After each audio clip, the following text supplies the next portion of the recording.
All right, you are now tuned into the Rotated Views podcast, episode number 24, Facing Fear. I am your host, Jimmylee Velez. I'm here with Manny and Gabe. This episode, Facing Fear, we discuss our fears as kids and adults, dealing with fear in our children, and advice for overcoming fear. We wrap up the episode with quotes from Franklin D. Roosevelt and Charles Stanley. So welcome to the new listeners and new subscribers. Don't forget, every Tuesday morning we have a new episode released for your listening pleasure. If you're new, don't forget to download and subscribe so you don't miss anything. As I said before, our titles go very close to what our content is. So if you just want to thumb through and pick a topic, whatever mood that you're in that day, if not, they're labeled, they're numbered. We keep it very simple for you guys. Also, I want to thank you for tuning in. And if you're new, we kick off our episodes with a definition. And today's topic is facing fear. So we're going to define fear from dictionary.com. They describe it or define it as a distressing emotion aroused by impending danger, evil, pain, etc. Whether the threat is real or imagined, the feeling or condition of being afraid. What a fantastic definition there. I'm not sure if it's the best, but I appreciate that they put whether the threat is real or imagined. Yeah. It's very salient. Yeah. We'll get into that. And so we will jump right into our short story, but it's really an opinion from our guy Jerry Seinfeld on fear, and I grabbed this from askmetafilter.com. And Jerry Seinfeld on fear. According to most studies, people's number one fear is public speaking. Number two is death. Death is number two. Now, hold on. I'm trying to give my best Jerry Seinfeld impression. It's kind of funny. Death is number two. Does that sound right? This means to the average person, if you go to a funeral, you're better off in the casket than doing the eulogy, which is absolutely hilarious. But true. And then I got a terrible joke lined up for us. What do you call the fear of getting stuck in a chimney? Santa claustrophobia. That's right. We have started on a bad note, on an awful joke and a terrible Jerry Seinfeld impersonation. And this is how we're going to kick off Facing Fear. So Is that real, though? Is that like a study that is he just making that up? Is he just blowing smoke or is that? I actually think that's an actual... Really? Yeah, I don't know how old this was. I do remember it being a running joke that public speaking and death were neck and neck. Literally for people's biggest fears. Really? Yeah. And hence the reason why public speaking is a very lucrative business. Because people don't want to do it. And someone said it was that you're amongst your, a lot of times people are more scared to give, it's like the best man speech. They're more nervous about that than giving a presentation at work or it depends the one at work, because they're amongst the people who know them and know their innermost secrets or whatever. Yeah. So they're already kind of like feeling, nervous about being judged because it's amongst the people who judge them most already. Yeah, and they're biggest critics amongst the biggest critics. So when they get up there, they don't want to mess up because they know they're going to hear that for the rest of their lives. Like if you goof up in front of your family, that's going to be a running joke for the rest of your life. Whereas if you're in front of people you don't know, you're never going to see these guys anyway. Right. And at work, I would assume it's the same way. You're amongst your peers or your colleagues or whatever. Around for 8 hours a day, so of course you have. Yeah, but we talked about. I think the biggest thing with public speaking is preparation. Yeah. If you're prepared to give a speech on something, it was the question I proposed to Heck. If I told you to give an in-depth hour-long presentation on an illness or a disease that you know nothing about versus giving a hour-long presentation on your life story, which one are you going to feel more comfortable talking or have more content at that? But the public speaking ones, I remember one of the first times I gave a well, I didn't even give a speech. I was introducing someone, right? Gabe, if you remember, it was like we're at a business meeting, and I had to introduce the speaker, and I stuttered like 5 times, and it was the first time I did it, and what was sad, not sad, but kind of funny, I was excited to do it, but then when I got there, I'm like, all right, well, this is not what I thought it was gonna be, because it was to me at that moment, it was a privilege. Yeah. So I was hyped. I'm like, yeah, dude, this is gonna be awesome. And then I got up there and like my mind went blank. Like I literally I stood up to talk, my body stood up and my mind sat right back down. Yeah. That's like the famous Jim Rohn quote. I did the same thing, but I gave 2-year-old information when I introduced the person. I'm like, everything went out the window. I went back to the very beginning. I'm like, I don't know what the heck I'm even saying. I probably said it 20 miles an hour. And I'm sure nobody knew what the hell I was saying anyway. So. But they said, I mean, I've studied public speaking. I mean, I have here DVDs and CDs on public speaking and overcoming the fear of public speaking and things like that, and studied it. I was still trying to figure out why it's everyone's biggest fear, right? Or the majority of people's biggest fear. And I was trying to figure this out because we all went to school with people who could just walk right up in front of the class and give a phenomenal speech and with zero preparation. Our buddy Vinny, this kid, you would give him a flashcard of information and he would go up there and present it if it was he knew he was giving this speech for days. Super eloquently. Oh yeah, beautiful. I mean, beautiful. He was the best to be in group projects and he had present the information. We always just use Vinny. I mean, it was just how he presented himself. It was amazing. He had such poise. Just standing there.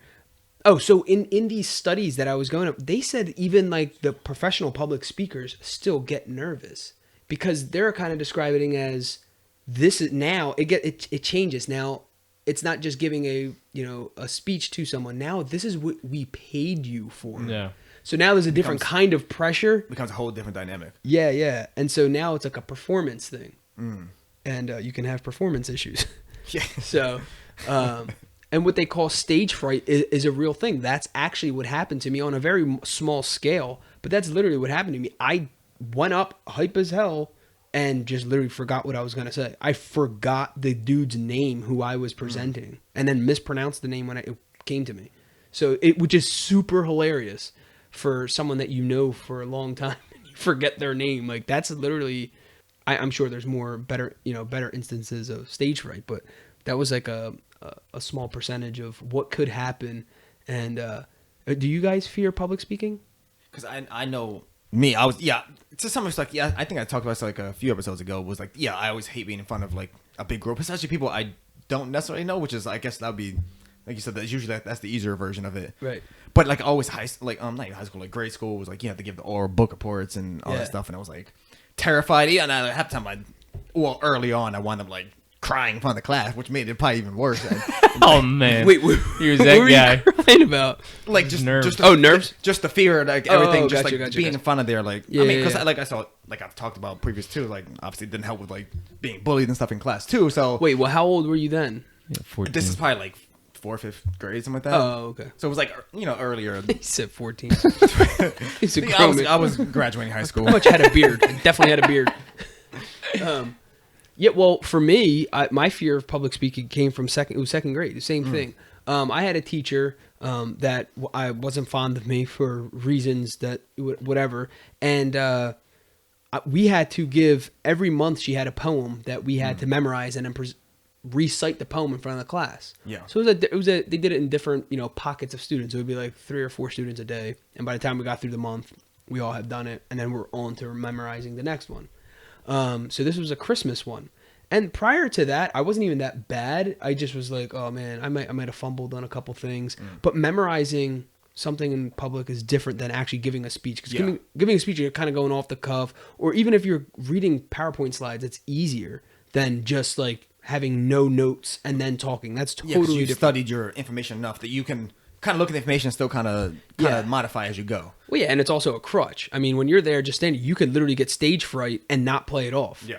If you had a PowerPoint slide, you can easily play it off by just staring at the screen and just reading, and then it'll come back to you. Jogging your memory and everything. Right. So it was a Christmas poem that I annihilated, like at home. Like I memorized. So I'm up in front, totally nervous. I felt that my palms are sweaty. I'm just like going back and forth and like, something Christmas, whatever, 25 days of blah, blah, blah. And I'm just saying, but I wasn't saying it, quote unquote, loud enough for her. Okay. So she's yelling at this point. She's like, louder, speak up louder. We cannot hear you back here. So then I'm like, da, da, da, da. So then I started getting nervous. Then I like fumbled. I'm like, you didn't study, blah, blah, blah. And she's like just ridiculing me in front of the class. So I just like sat there and I'm like, not sat there. I stood there and I'm like, dude, I know this. I know it. So I was saying, can I start over? Can I start over? No, you can't start over. You messed up, blah, blah, blah. I mean, like just crushed me, right? So I just like sat back down. I'm like, all right. And I remember telling my mom, I was just mad. I didn't sit there and cry. I didn't do anything. I just remember being mad and I was embarrassed. Yeah. I was embarrassed because, you're in front of, your friends or whatever. Exactly. So I went home and then obviously, we dealt with it. But that was it. I was scarred for life. Literally to this day, like I think about that being scolded in front of other people. Makes me cringe. Yeah, absolutely. Like I would think I guess the equivalent would be like I think of like the presidential debate, right? You're up there and you have such a great idea, right? And you're presenting it like you are trying to be the best presidential candidate that you can possibly be, and you come up with all these. You and your team, you're in your camp. Yeah, you come up with this fantastic idea of how you're going to change the world or how you're going to change the United States.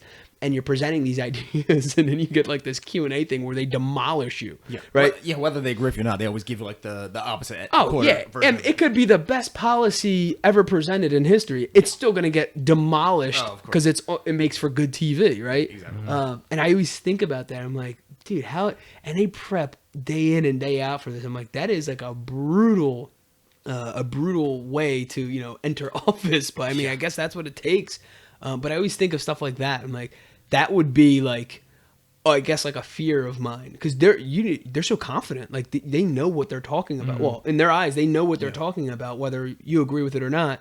To them, it's a belief at this point. Or even and like, they're just getting crushed. I'll say a lot of those like kind of along the same lines as like those competition shows now is like whether it be cooking or whether it be like dancing and all that stuff is like they know what they're having to do, but like there's always one judge that always like belittles you for the most part. Well, I just saw like the Chef Ramsay. Yes. I just saw like a meme with him where he had like 2 pieces of white bread and smushes up against this girl's ear and he says, "What are you?" She's like, "I'm an idiot sandwich."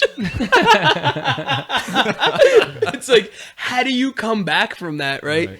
Like you're publicly humiliated and you have to perform again. You have to cook the best. I forget what it was. It was like there was another one where said, someone. They asked them to make I guess it was beef and gravy or brisket and gravy, and this dude made something that had nothing to do with it. He misheard what they said.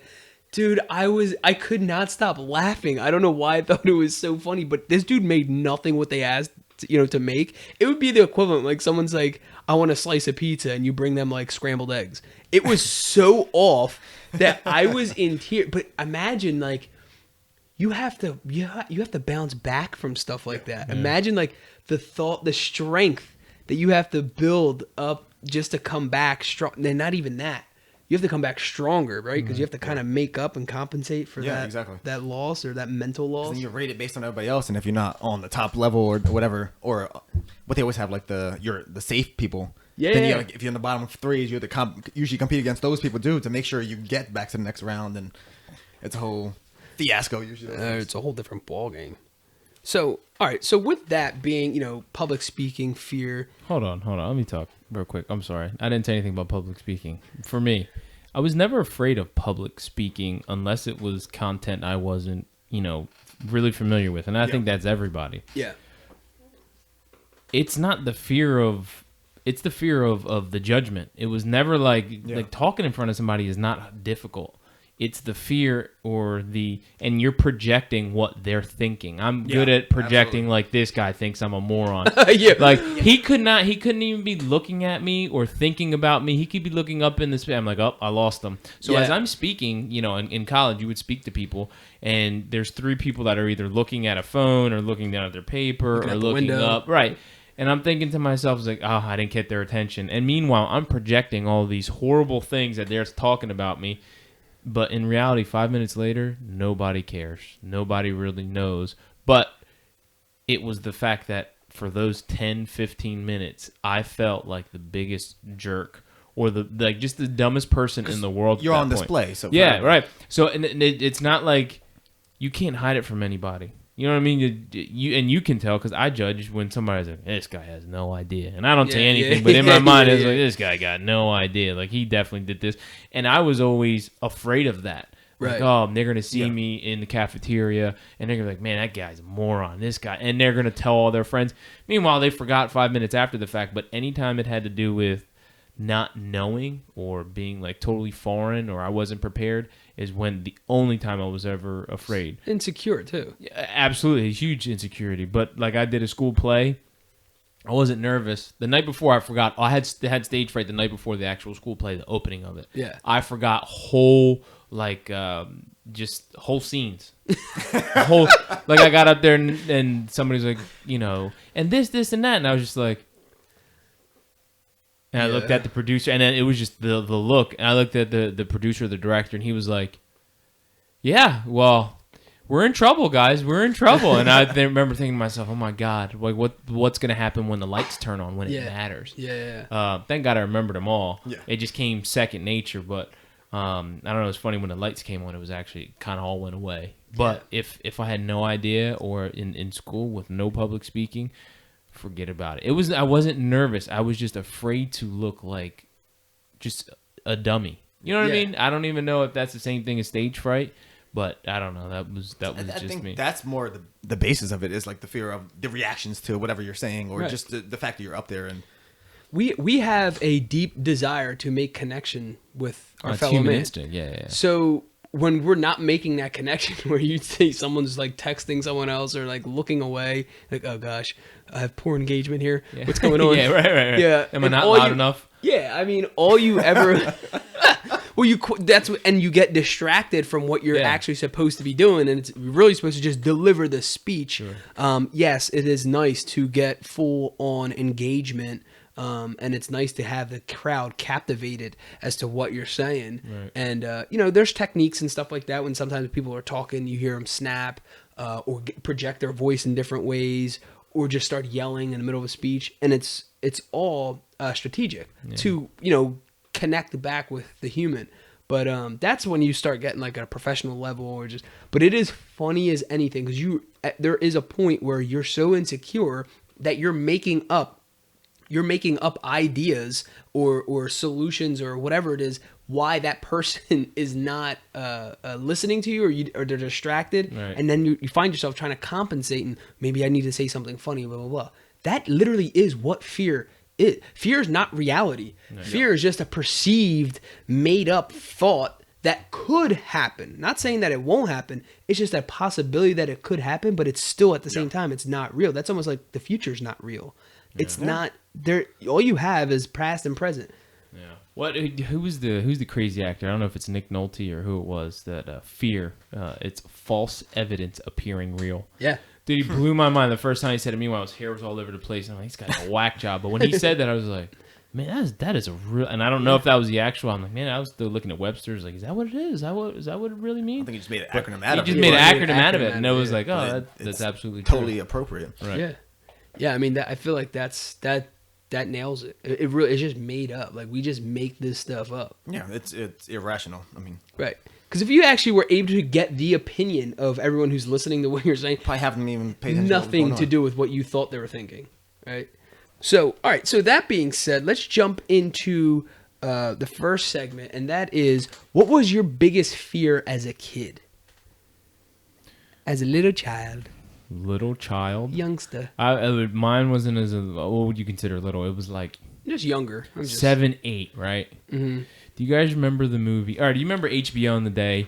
Like they give you a preview of a movie. So the movie was off to the left and things were happening. Like they were previewing the movie, and then it was then they give you the title and they'd give you like when it was gonna play. Mm-hmm. So I watched it one time. It came out in the movies, and it was Fire in the Sky.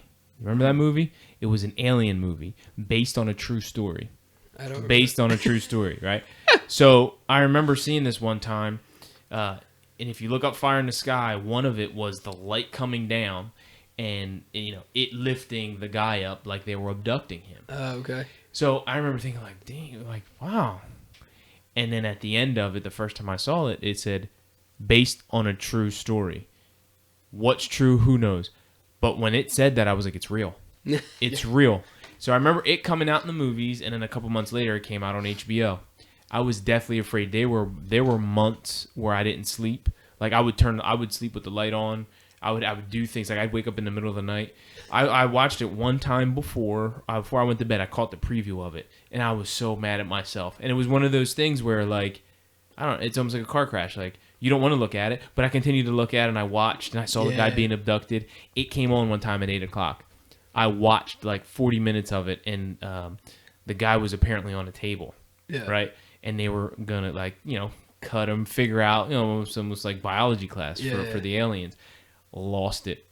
That night I woke up, I checked underneath my bed, I checked my whole second floor. I was up at 4 o'clock in the morning, 2 o'clock in the morning, I don't know what it was, but I was underneath my bed I was lifting my bed, I was checking my whatever stuffed animals I had. I went to my brother's room, looking out the window, so there was one light, like the telephone pole. I'm like, oh, there's a light, and the light was like the same color. I freaking lost my cookies between Chucky, Fire in the Sky. Oh, man. Oh, my mom had the porcelain dolls. The porcelain dolls, everybody's remembered those. They would sit there and they look so real. It was always creepy. Yeah, and there was always movies that like had like a weird wooden or porcelain doll that would get up or do something. Ugh. Deathly afraid of them. Like I would run up the stairs. You ever played a game? As soon as you hit like the light and it like turned off, you'd go right up the stairs. Man, your parents would yell at you, "Carajo, mommy!" I was like, "Whoa, mom, what'd you doing?" Yeah. So that was my biggest fear, was one, being abducted by aliens and like the dolls walking around and like just scaring the hell. My buddy doll, remember my buddy doll? Yeah. My brother had it in his room. I had one too. First of all, it looked at me.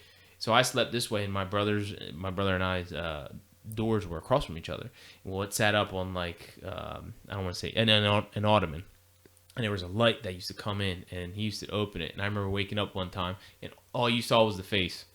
And I remember looking at the face, and it spooked the hell out of me. It was all around the same time. Like, it was like a 2-year period where all this was like freaking out. Yeah. So like the monster thing was like huge. Wow. And I was like 8 years old. I was kind of like, that's kind of oldish, like, to be afraid of monsters. My daughter's 3, and she asked me about, monsters not real, right, Dad? I'm like, no.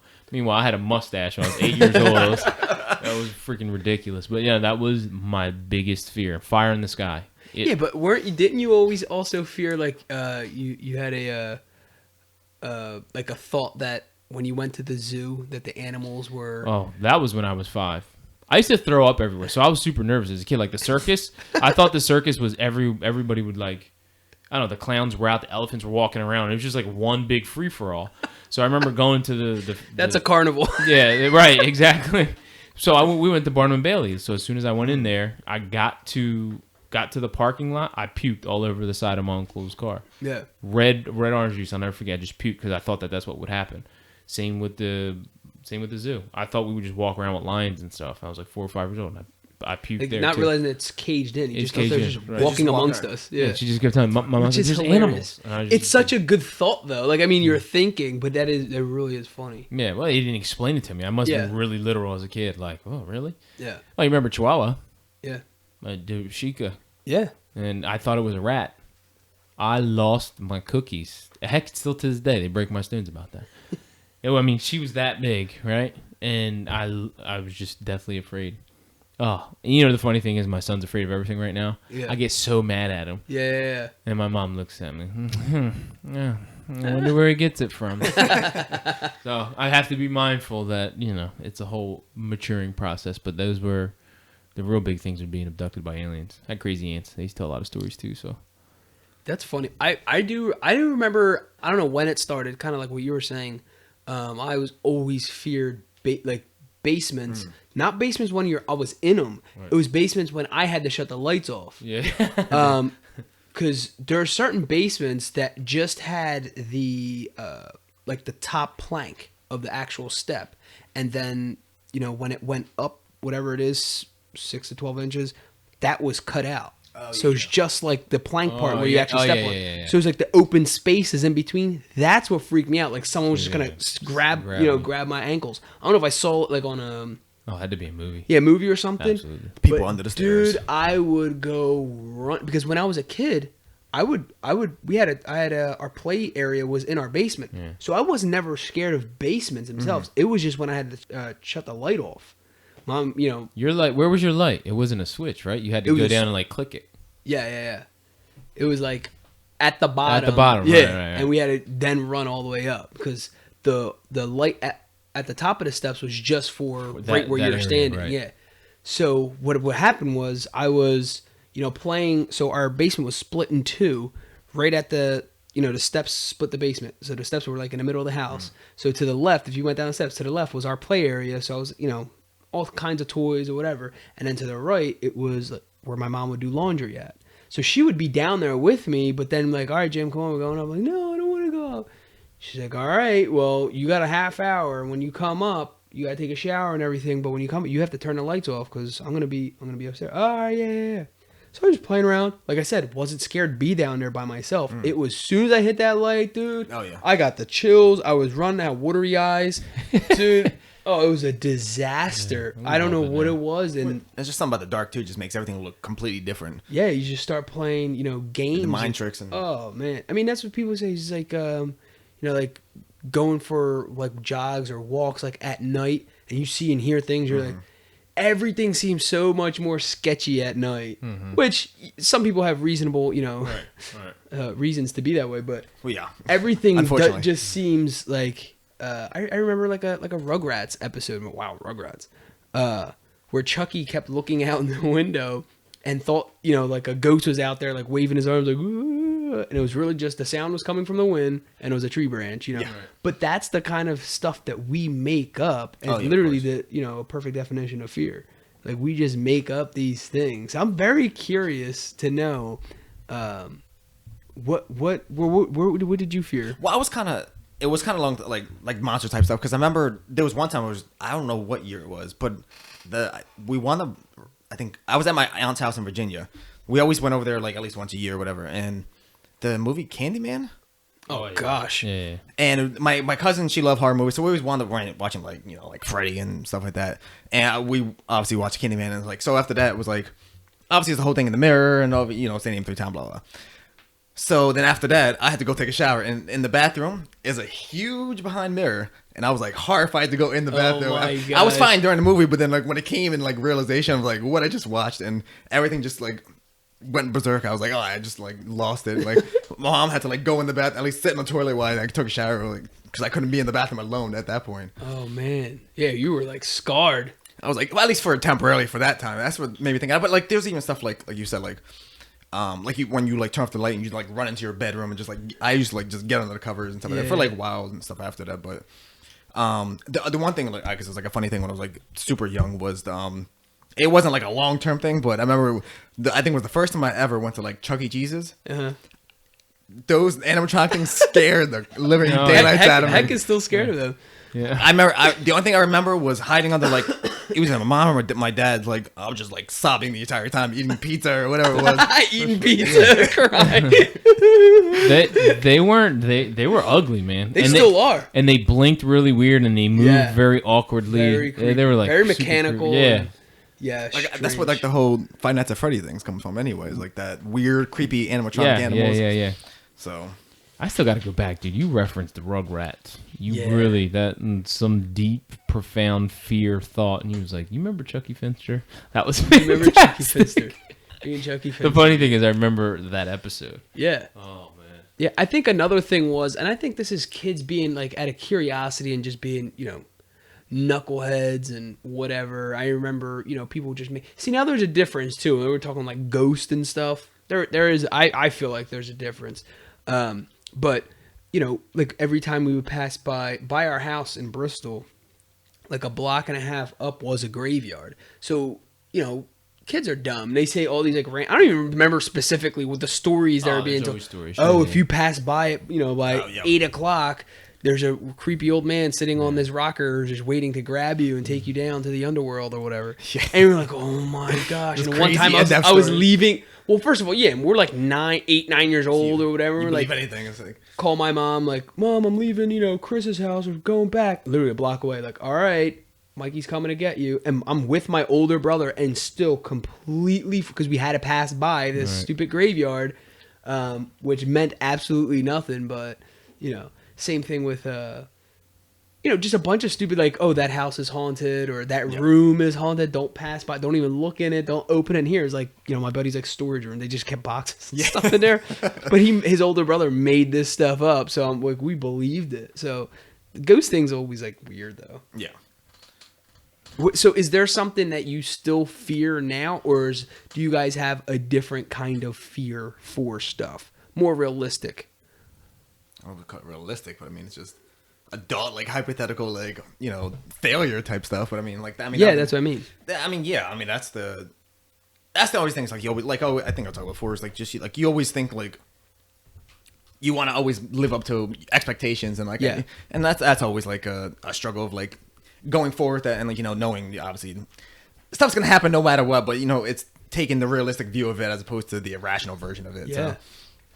Yeah, and I mean, for me, it's kind of the same way. I mean, we have all these ideas of, what life could be. Yeah. And it's always imagined as something better. Yeah. Most of the time. And so when you imagine it, the other thing that we tend to do as humans is squeeze that level of life, of what we think is actual happiness, and rush it, and then that puts a pressure on yourself that you didn't even realize you added this pressure, and all of a sudden when you don't reach it, it's just this false expectation, then you're just led right into frustration. And we had talked about this before, but then you're like, am I not going to be what I thought I was going to be? And then you start questioning everything, and you start like second guessing everything, and then you're very uncertain, not only about yourself, but just about life in general. Yeah. And then you start to question, like, well, how is someone else doing it? How, not realizing everyone has their own path, has their own way of attaining, their achievements. But I would say that's my biggest thing is meeting the expectations, whether they're from someone else or from me is really the biggest one, is not being what I want to, not becoming what I want to be. And kind of going back to like what Manny was saying, like, just it's not the fear of like being in front of people, but it's the expectations of what you're putting out there. Like if you're living up to that portion of it. Yeah. No matter what people think about you or what you think about yourself, like you're still just like living up to that what you're trying to be, I guess. And it's just I don't want to leave Earth disappointed in myself. That to me, that's just sad. It was like, okay, so it didn't. And at the same time, some people say, well, that's dumb. Like you just here doing your thing or whatever, and as long as you're trying, blah blah blah. But it's easy. It's easier said than done. Exactly. Yeah. Exactly. So, but okay. So then, when nothing happens, and on the same token, there are people who would say, you didn't really do much with your life, or you're a loser, or whatever. So you have like these kind of like thoughts. All this stuff is just kind of going on in your head, and you think the weird part is I think we believe it's better. If we had those things or achieved those things, I think the problem is that we think it's better. Yeah. And because it's like the fear of missing out. Like, I don't get to experience that if it wasn't, if I don't get it or whatever, achieve it. I don't know. And it really is. I think that is the basis of fear. I mean, it's just this unknown. It's not real. It's made up. And then there's just, this book called, Happy Discontent, which I truly believe in. I believe we should be happy for what we have, grateful for what we have, what we're living for, but then discontent in a sense that you should have a little type of appetite or hunger for an improved version of yourself. Yeah, absolutely. Always striving to do better or make yourself better in some form or another. Yeah. It's tough too when you put higher expectations on yourself, right? Sure. I put very high expectations to myself. So I'm like wondering, is this ever really going to happen? Yeah. Do I really believe that? And then we're like, I believe it. And then all of a sudden it's taking longer and you're like, I don't know. Should I change gears? But then what I like about life is that you have enough examples around you to not ever give up. Yeah. There's always people who have it better, always people who have it worse, blah, blah, blah. But then there's people who've done it early in life whatever success was to them, achieve their goals. Early in life, in the middle of life, later in life. As long as I'm in the pursuit of attaining, my goals and whatever the goals are, because they're constantly changing, then I would be happy. I'm happy. I got over that. Oh, if I die without doing this, I'm screwed. That's a disappointing life to me. I no longer think that way. My thing now is, as long as I'm in the pursuit, I'm very happy with that. So what do you fear, man? Now, along those lines, besides, God forbid, something happening to my kids or my wife. That's always a fear, but that's kind of out of my hands. What's meant to be is meant to be. But what scares me is what I do have control over. So, putting forth the effort. Same thing. It's not even for me not meeting expectations. It's knowing I have to do something and allowing the procrastination or the laziness or the inability to kind of build up a certain amount of toughness just to get something done. So at work, things linger. With something that should have took a week is taking a month. That scares me because all of that kind of builds and compounds on each other, and then the pressure becomes too much. Becomes overwhelming. Yeah, it's almost something that starts off as a small task becomes this insurmountable. What you perceive to be this insurmountable mountain where you're just like, how am I ever going to get there? Yeah. So, and I'm at that point right now, with work and home where it's a whole bunch of little things. Yeah. And I'm just, my fear is not being tough enough to do it. And I say tough enough is because I always tell my kid to, be tougher. You got to get it done.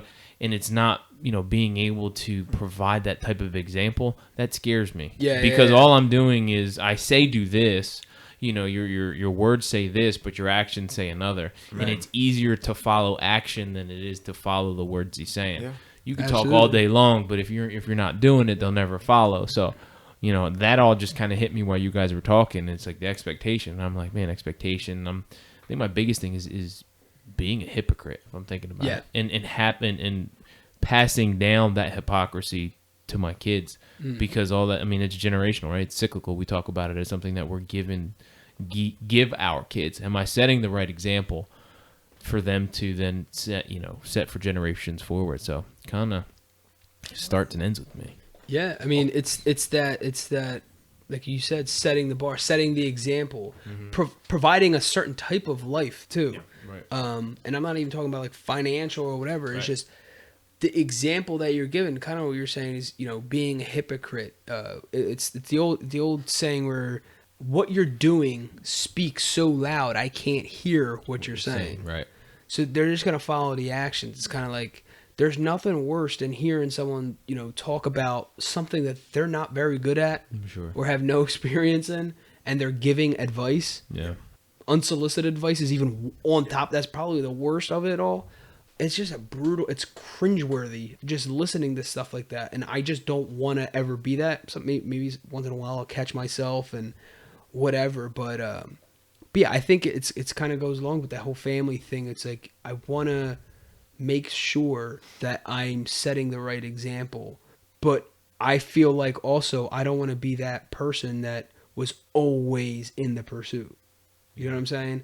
So that's when I kind of started to change my goals and started seeing what success was to me personally and how I defined it, and I totally changed it, and I'm very satisfied now. I'm still searching daily for more fulfillment and kind of catching. It's like in the stock trading world, they call it, locking in your gains. So make sure you lock in your gains so you're not, if the stock were to drop, you don't lose everything. So at least as long as the stock's going up, lock in gains. It's kind of like that with, the pursuit of hitting your life goals. So it's like, let's just say you have a really big example. Like, let's just use my brother Miguel, where, one day he eventually wants to open up like a program or a training school or something for cutting hair or really being a barber. And then years have passed by, 10 plus 15 years since he has first did it, and it hasn't happened. He can just be completely disappointed, or he can say like, okay, I'm working my way up there by entering into competitions and going to different schools myself and understanding what that's actually going to take and seeing those as, your, overall goal. So that's how I changed it, doing like as steps towards that overall goal, as opposed to just the final goal when you're not really I guess, kind of lost in the mix of it, or just trying to try for that final thing and not really achieving that. Yeah, through this process, I'm becoming the person I need to be to then attain that, right? That was what he was saying. The word potential came to me. It's like, I don't want to live life without actually realizing my true potential.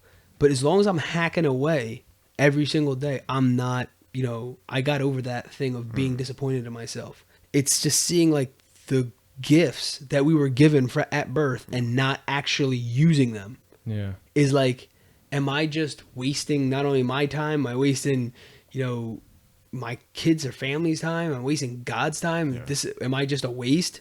So then it's just not seeing that true potential realized. But no, here's the killer: knowing that you're not doing it.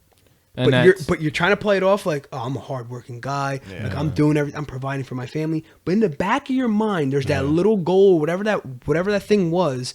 It still it will tick at you forever, and you just don't even want to go out like that. And I think that's the fear. That's getting to kind of the root of what I'm talking about. In the back of my mind, that voice did I really give it hell? Yeah. Did I do everything I could? And you can always say you did more, but did you leave it out? Did you leave it all on the field? Like at work, only you know that. So it's an internal conflict you fight with yourself. So that one, to me, that's the biggest one, is like, man, did I leave it all on the field? Right. And I can answer that question honestly and probably say 75% of the time.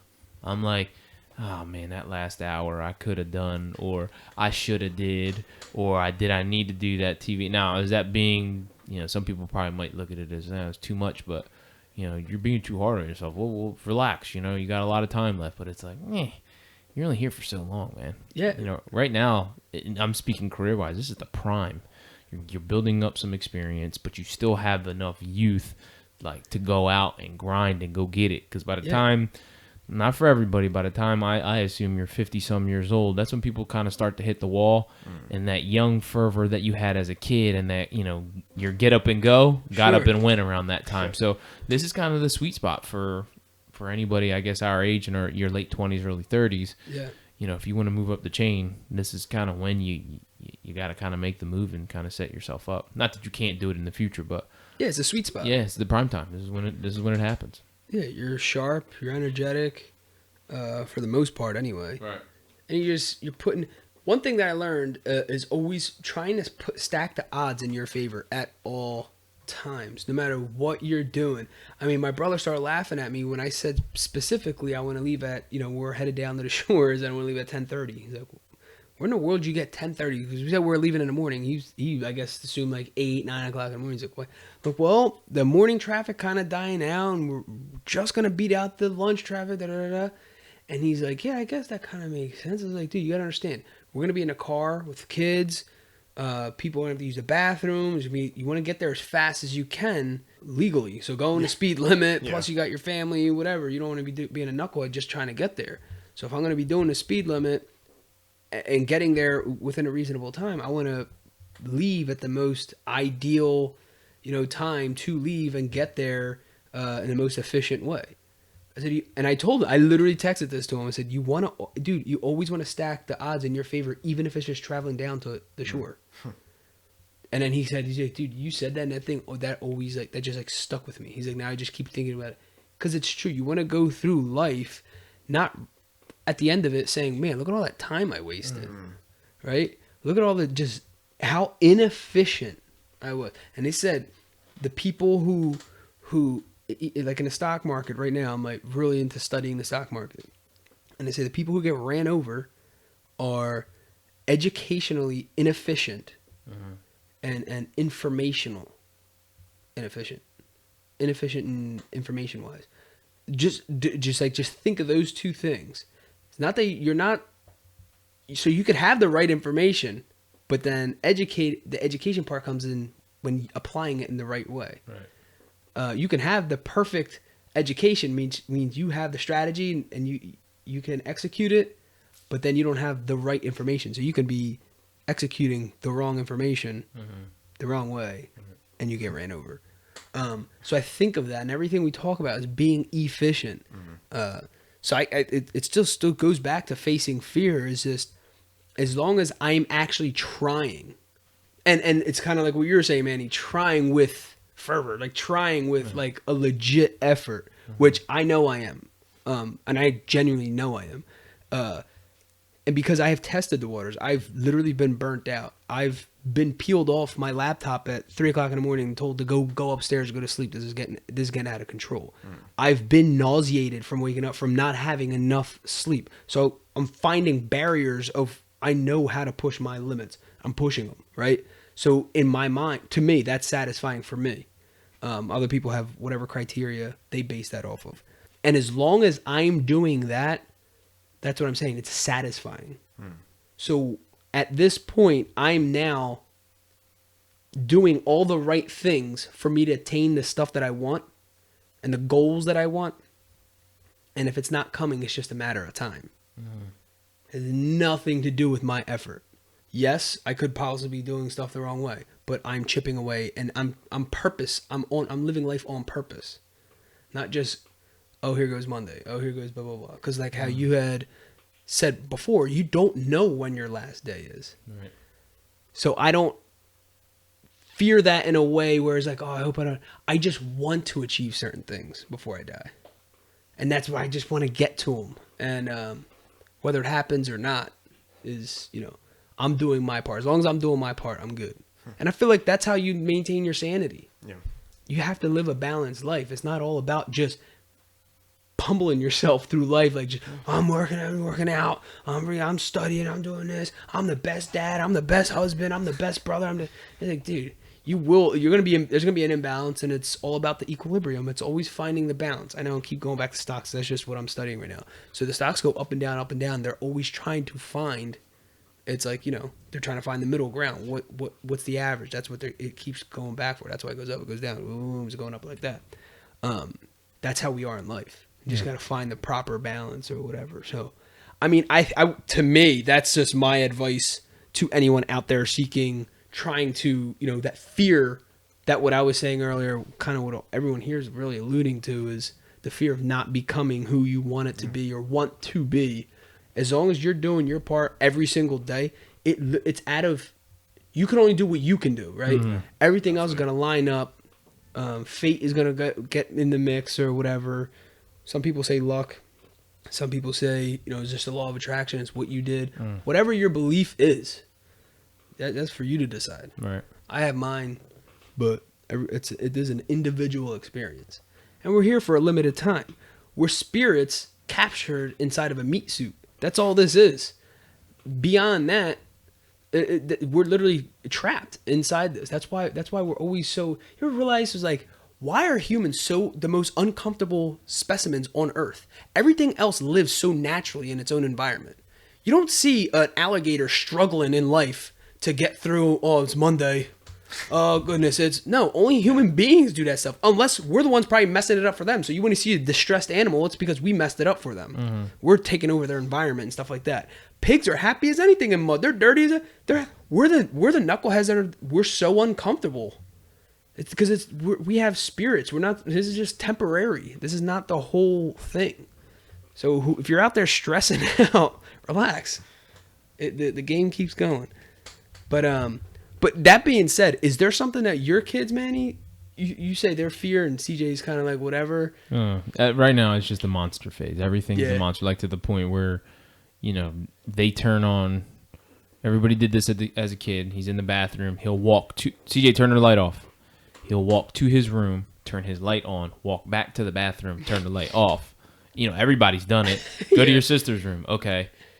He'll walk to his sister's room, turn her light on, walk to his room, turn his light off. That way there's always constantly light. He's never in darkness. Yeah. So that's the biggest thing. Sleeping in your own room and all that nonsense. That's the big thing. And my daughter said it today. She's like, Dad, there's no monsters, right, Dad? Right? No monsters, right, Dad? Yeah. They don't live here. They live in their own house, right? I was like, yeah, they live in their own house, sweetheart. Because kids tell stories. My son was told a story like a couple years ago about the man who like takes kids or murders kids, and he was like 4 or 5 years old. It freaked him out legitimately for like a week, to the point where he was like bawling before he went to sleep because he didn't want the man to get him. Oh man! I was like, "Shit, that's a story, bud. That's a story." No, it's not. But he had it in his brain that it was real. So monsters and all that kind of craziness is right now. That's what they fear. Besides that, they are in la la land, man. Yeah. They fear nothing else. Yeah, It's I mean, whatever. my kid's too young for that. But just saying that, when I was about CJ's age, I was sleeping, and I got up to use the bathroom, and all I heard downstairs like boom, boom, boom, with this big ruckus. I'm like, what the heck? So I run into my parents' room. They're both sleeping. I go into Mikey's room. He's sleeping. I go back to my room. Me and Heck used to share a room. He's in his bed. I'm like, Mom! I just started yelling, someone broke into our house. Whatever. I start running down, dude. We go downstairs. She's like, there's no one here. All the doors are open. We would have heard something. I'm like, I heard it. They're downstairs moving the pots around. I heard it. It has to be something like that. We go in, and she opens up one of the cabinets underneath. So I don't know if other people do this, but we stacked our pots all on top of each other. According to size, so they got high. So I guess someone must have just like tossed the last one in there. It got top heavy, and it did fall.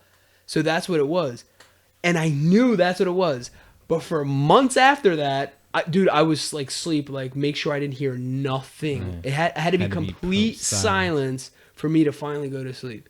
And it was just made up. It was you heard the sound, but it was nothing. I associated with someone broke into our house. That's the reason I sleep with a fan till today. At that time, that drowned everything out. Oh, the like fan, the little, and I still to this day I cannot sleep without a fan. But it started because of fear. I was afraid to hear.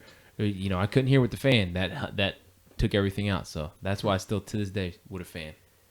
So all right. So the last question would be, if you can talk to the younger you. If this could be a younger you 5 years ago, this could be a younger you last year. Mm-hmm. This could be a younger you in your teens. Mm-hmm. What would you say pertaining to fear? Like if you can go back and think, when I was 15, what was I most fearful of? And if I could talk to that 15-year-old me right now, have, like a kneecap to kneecap, belly to belly conversation, and genuinely tell that person to maybe make things a little bit smoother later on in life, what would that be? Or if you can think of that. Don't go to Chuck E. Cheese's. That's a fantastic answer. It's a fantastic knee-jerk reaction. What in the world? That's hysterical. And it has to do with fear, right? Yeah. Keep it in the fear realm. I know. Follow, for me, it was follow your gut. Yeah. Because I always had fear.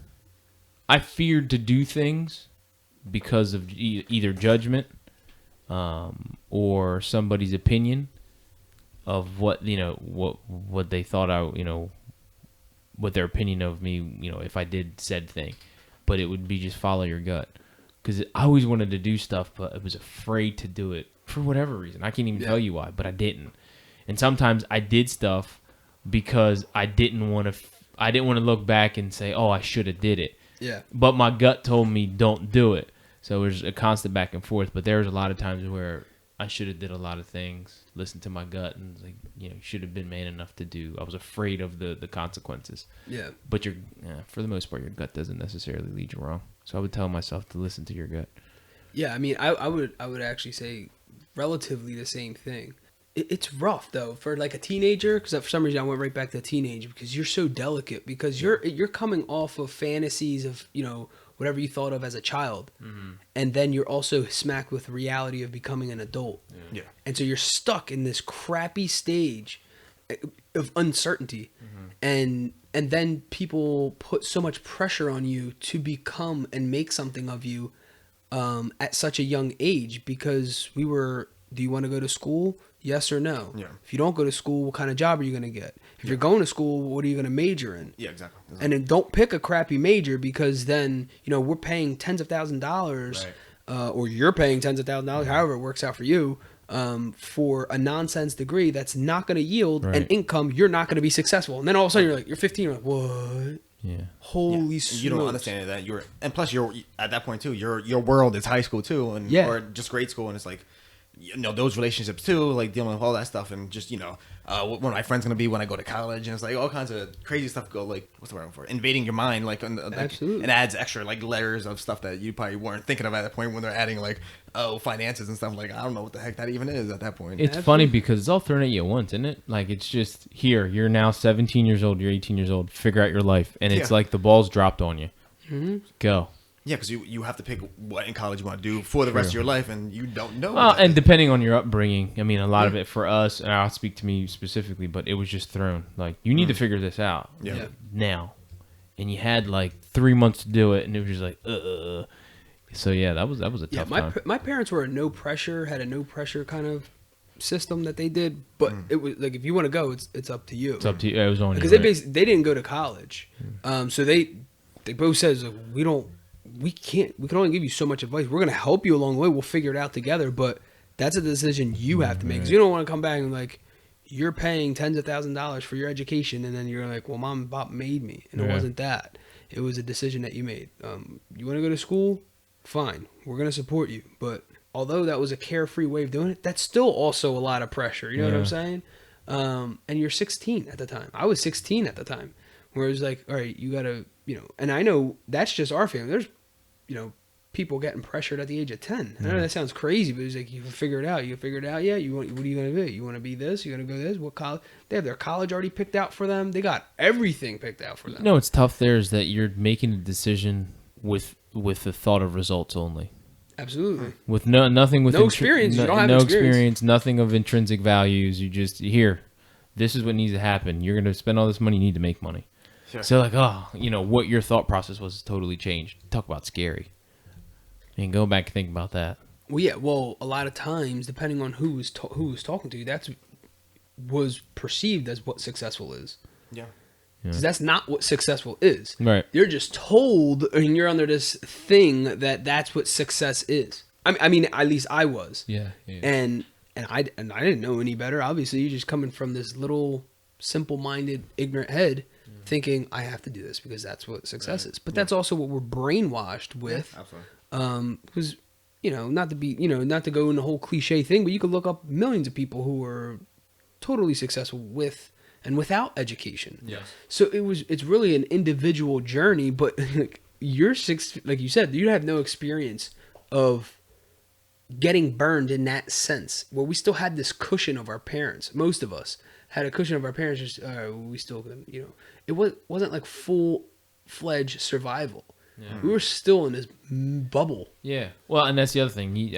For me, I never had an experience that changed or shaped me in such a way where I knew, or I was never put in a situation. Life-threatening. Your dad's once sent to jail, unjustly, and now you want to be a lawyer. Like there was nothing that happened to me. It was just you're a regular kid, man. Go to school and figure it out. Or you're just like wildly talented at a sport or something like that. Right. You already knew. Right. But it also seems too like the definition of success is changing dramatically by generation anyways. Like there's more options now in terms of how you can create success in your own way, as opposed to all you was before 9-to-5 jobs, or you did make your own business, and now there's a lot more definitions within that, with different realms and different dynamics that you can pursue in different areas and stuff now. That even if it is something similar, it's still like a lot more variety in terms of what you I feel like the hippies are coming back. Like we got a generation of like hippies, like peace, man, love, and all that stuff. I don't think it'll be that. Yeah. It'll be, their own version. Contemporary version of that. Yeah, contemporary version of it. But I feel like things are just going to happen, and it's going to be great, man. Yeah. People thinking for themselves again. I feel like once factories came into play, you got to think prior to that. I mean, people owned land and basically lived off their own land. Once people actually got jobs, and then factories came into play, that's when this whole thing of being told, when to eat lunch, blah, blah, blah. I mean, I'm talking about a very general. I guess that's going back like the Industrial Revolution. Yeah. When that whole thing happened, I feel like it. Careers and stuff started to come in because people didn't have necessarily careers unless you were like a doctor or something like that, or like a blacksmith. I don't even think they considered them careers. I think that was like a trade. It was trade then, And then things started to change because the world started to change. So then they put factories together because then this necessity of cars, or this created necessity of cars were needed, and house building and whatever it was. And I felt like there was a more structured way of going through the system, where you did this. That's how and then that's kind of what our grandparents and our parents came into this thing, where you study hard, go to school, get a good job. But it was a systematic way where there's no real thinking involved. I'm not talking about studying for a test. I'm talking about like creative thinking on what do you want to do for this world. Yeah. There's none of that. So when you're going to the hippie thing, it really is. Or thinking individually, independently thinking. When was the last time you had an original thought? Yeah. That's a question you should ask yourself every day. When was the last, not something that you heard and now you're regurgitating because you heard it on the radio or you read it somewhere. I'm talking about, when was the last time you had an original thought? That's when you get people who are inventors, right? Yeah. Artists, whether it's music or, whatever other, field, dancing or painting, whatever. That's kind of what you want to get your mindset into.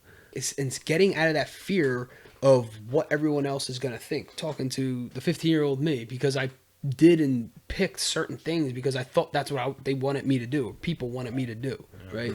And it was because if I'm a failure, oh man, that's what a waste, right? So then I would say the same thing. It's like, take off all that pressure and develop an original thought. What do what you're saying in your gut actually want to do? Because people have made a success out of themselves out of the strangest things. And out of various businesses or, endeavors. So it has nothing to do with that. And I would say reframe what success means, instead of going with the general description of what people think is, hey, go to school, get a good job, and whatever that is. And just genuinely think for yourself and have an original thought. Yeah. Don't fear the results, because some of us have went through the process and done everything they told us to do and are still complete failures. Right? That's sad. That's actually worse than and then they're looking at you like, man, you didn't make it, bud. But I did everything you guys told me to do. Yeah. Well, there's even people out there who've gone through the system and made a lot of money, but are still empty.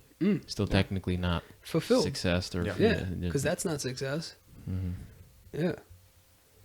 All right, cool. So with that being said, we are going to wrap up this episode with two quotes, one from Franklin D. Roosevelt and the other by Charles Stanley. And the Franklin D. Roosevelt is a classic one we all heard before, is the only thing we have to fear is fear itself. And we kind of touched upon that with, this made up ideology. And then the second one is, fear stifles our thinking and actions. It creates indecisiveness that results in stagnation. I have known talented people who procrastinate indefinitely rather than risk failure. Lost opportunities cause erosion of confidence, and the downward spiral begins. That is so sad, dude. That just made me sad. It did. It made me sad because that one almost personifies what I talked about. Yeah. Charles talking to me. Kind of touched on a lot of that. Right. That's a good one. Talking that heavy stuff right there. All right, well, that wraps this up. This episode number 24, Facing Fear. In this episode, we discussed our fears as kids and adults, dealing with fear in our children, and the advice of overcoming fear. We wrapped the episode up with quotes from Franklin D. Roosevelt and Charles Stanley. Awesome. Guys, thanks again for joining us. The Rotated Views podcast was produced for self-development purposes. Huge shout out to our sponsors. This episode is brought to you by the Blessed Lifestyle brand. That is BL3SSED.com. Also sponsored by The Motivation Files Unleashed.